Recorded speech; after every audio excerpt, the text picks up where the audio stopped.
আচ্ছা আচ্ছা,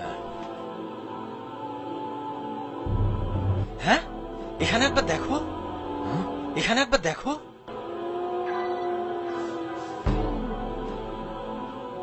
আহা, লোকটি মারা গেছে। হ্যাঁ, খুন হয়েছে।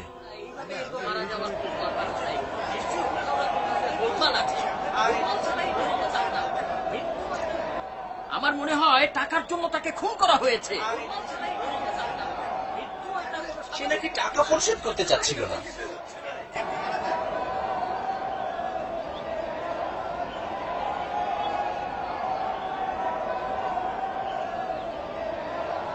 সবাই থামুন। আপনাদের মধ্যে কে তাকে চিনতে পেরেছেন? আমি পেরেছি, আমি নিশ্চিত তাকে হত্যা করা হয়েছে। তাহলে এখন আমাদেরকে যেটা করতে হবে সেটা হচ্ছে প্রকৃত হত্যাকারীকে খুঁজে বের করা। তা প্রকৃত হত্যাকারীকে কিভাবে বের করা হবে? সম্ভবত এ ব্যাপারে আমরা মুসার কাছে সমাধান চাইতে পারি। সে তার প্রভুকে জিজ্ঞেস করে আমাদের জন্য একটি সমাধানের পথ বের করে দিতে পারবে। আপনারা কি বলেন?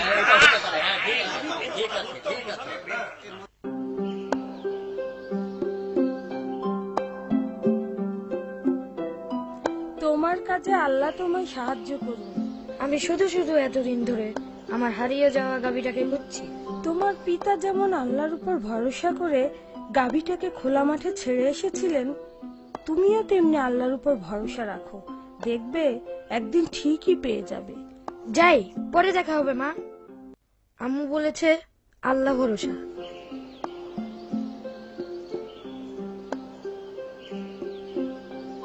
এখন যাই, আল্লাহ চাইলে পেয়ে যাব।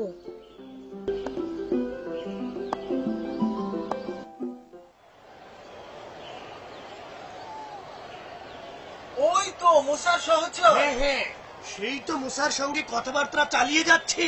এদিকে আসো, আমাকে বলো মুসা তোমাকে কি পরামর্শ দিয়েছে? তিনি বলেছেন যে আল্লাহ আমাদেরকে একটি গরু কুরবানির নির্দেশ দিয়েছেন। তা হত্যাকারী শনাক্ত করার সঙ্গে পশু কুরবানির কি সম্পর্ক? মুসা কি আমাদের সঙ্গে তামাশা করছে? সেই গরুর মাথাটা নিহত ব্যক্তির মাথার সঙ্গে রাখতে বলেছেন। নিশ্চয়ই এটা একটি অত্যন্ত বিরল জাতের গরু। তিনি কি তোমায় বলেছেন সে গরুর গায়ের রং কি? না, তা বলেনি। তাহলে আবার যাও, জিজ্ঞেস করো। সম্ভবত তার আল্লাহ গাভীটি কি রকম হবে সে বিষয়ে আরো কিছু বলবেন। যথাজ্ঞা জনাব।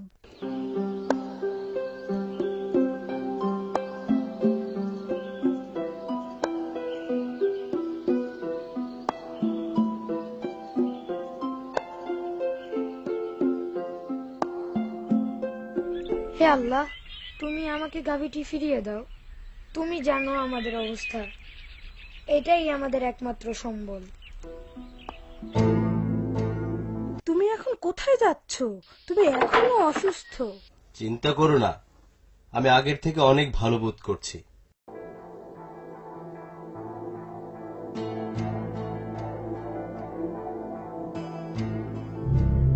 আমিও তোমার সঙ্গে যাব আব্বু।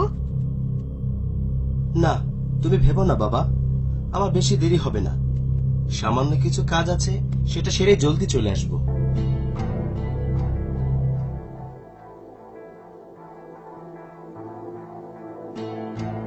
তুমি আমার গরুটাকে কোথায় রেখে এসেছো? ওকে সঙ্গে আনোনি কেন? ওকে সঙ্গে আনোনি কেন? সঙ্গে আনোনি কেন? আমি ওটাকে মাঠে ছেড়ে দিয়ে এসেছি এবং মহান আল্লাহর উপর ভরসা করে আছি যে তিনি ওটাকে রক্ষা করবেন। তোমাকে আর তোমার মাকে দেওয়ার মতো আমার এই একখানা গাভী আছে। তুমি যখন বড় হবে, আমি চাই তুমি এটা বিক্রি করে নিজের ভবিষ্যৎ গড়বে। তোমার জন্য এটা আল্লাহর এক বিশেষ রহমত।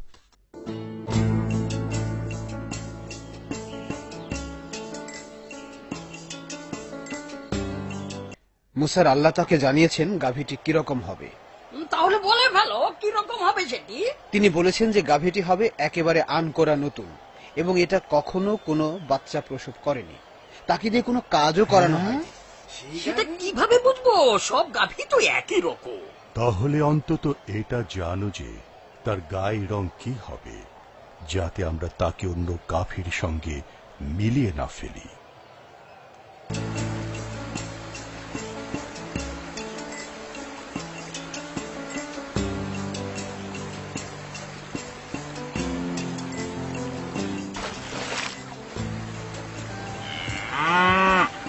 আল্লাহু আকবার।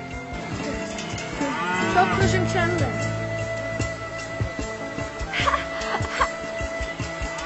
সব প্রশংসা আল্লাহ।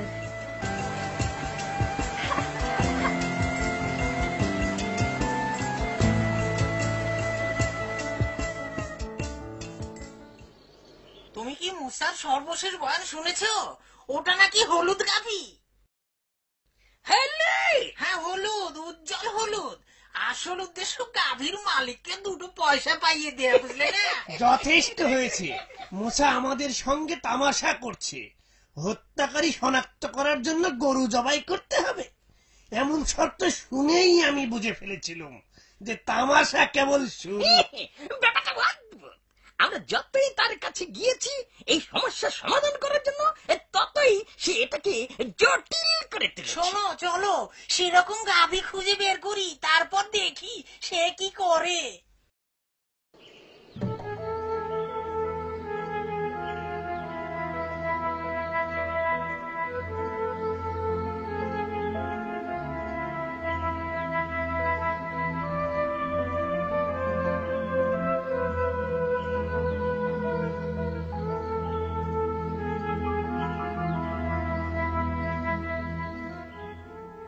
بسم الله الرحمن الرحيم قالوا ادع لنا ربك يبين لنا ما هي إن البقرة تشابه علينا وإنا إن شاء الله لمهتدون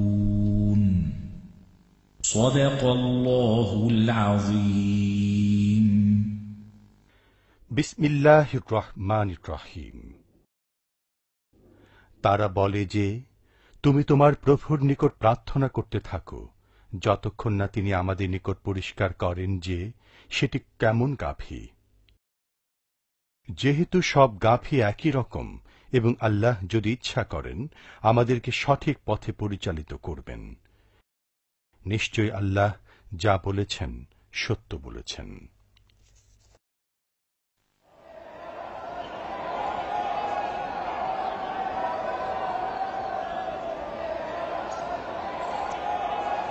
হলুদ রঙের গাভী। এই রঙের গাভী দেখিনি। এইরকম গাভী খুব একটা আছে বলে আমার তো মনে হয় না। মুসা বলেছেন যে আল্লাহ তাকে জানিয়েছেন ওই গাভী দিয়ে কখনো চাষাবাদ করা হয়নি এবং এটা অত্যন্ত উন্নত স্বভাবের গাভী, যার গায়ে কোনোদিন কিঞ্চিত আঘাত করা হয়নি। বোঝাই যাচ্ছে তেমন গাভী বিরল। তাহলে চলুন আমরা শীঘ্রই তেমন গাভীর সন্ধান শুরু করি। এই মুহূর্ত থেকে শুরু করুন।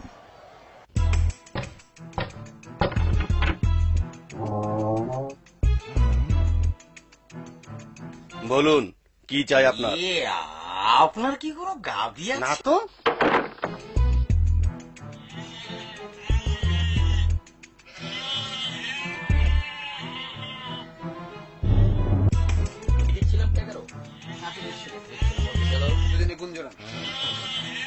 স্বাগতম স্বাগতম। সংবাদ নিয়ে এলেন কি? হ্যাঁ, তেমন একটি গাভী পেয়েছি, কিন্তু এর মালিক এর জন্য অনেক বেশি মূল্য চাচ্ছে।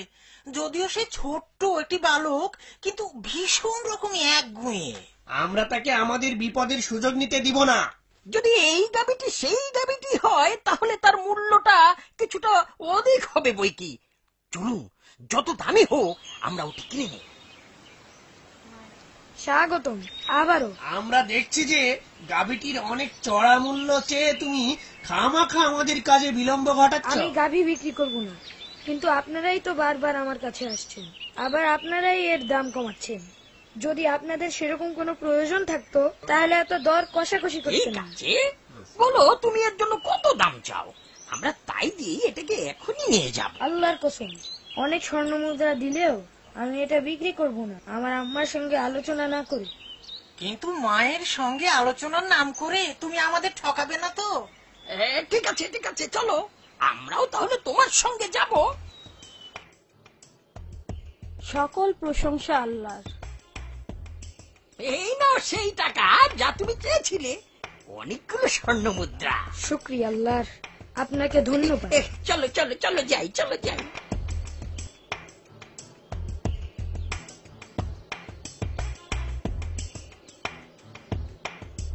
কি চমৎকার গাভী! একেই কি জবাই করা হবে? মুসা বলেছেন, আল্লাহর নামে জবাই করার পর গাভীটির কিছু মাংস মৃত ব্যক্তির শরীরের উপর রাখতে হবে। এতে সে আবার প্রাণ ফিরে পাবে এবং খুনিকে শনাক্ত করবে। কি করতে চলেছি আমরা কে জানে? গরুর মাংস আবার কিভাবে এই মৃত ব্যক্তির দেহে প্রাণ ফিরিয়ে আনবে? মনে হচ্ছে একটা গাভীর নামে 1 ব্যাগ স্বর্ণমুদ্রা আমরা অপচয় করতে চলেছি। এত না ভেবে ওটাকে জবাই করি, তারপর দেখি কি হয়।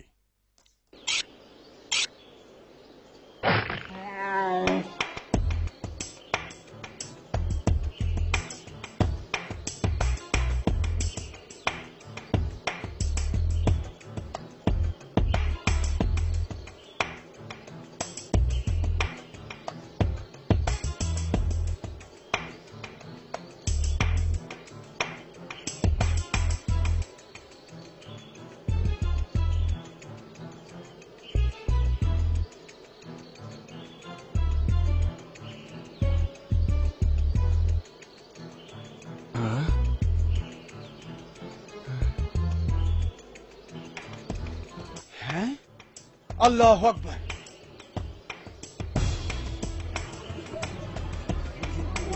হ্যাঁ, দেখেছ সবাই, সত্যি সত্যি ওর দেহে প্রাণ ফিরে আসছে।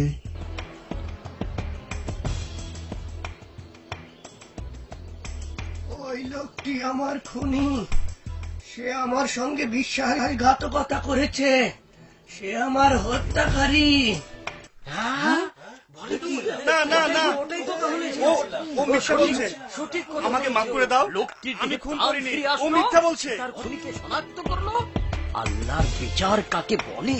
তার উপর অভিশাপ, তার উপর অভিশাপ। এবার আমরা তাকে চরম শাস্তি দেব। ধ্বংস হোক সে। একবারে আল্লাহু আকবার। সকল প্রশংসা একমাত্র আসামিকে আল্লাহ। কয়েদখানায় নিয়ে যাওয়া হোক।